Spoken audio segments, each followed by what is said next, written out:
Mimi toka nimekuja natafuta kazi Dar es Salaam, natafuta eti mshahara 10,000. Wewe mama ntilia uoshage vyombo nani aoshe vyombo wakati nimetoka nyumbani nikifanya tu kibarua. Napata nguo 20,000, napata nguo 20,000 mimi. Subiri. Odi.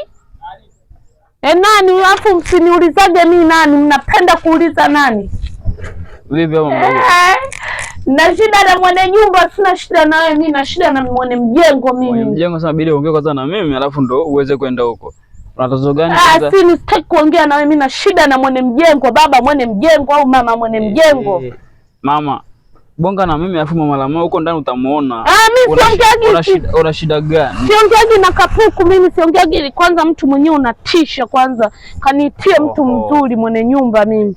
Mimi afu mimi siongea. Mimi ndo mwenye nyumba. Mimi ndo mwenye mjengo. Sasa ukiongea na mimi vizuri utamuona huyo unayemtaka wewe. Linachekesha hili liongo linaniweka mipoyoyo. Eti kisa nimetoka Mbeya kijijini. Wewe mimi eti baba mjengo. Hivyo.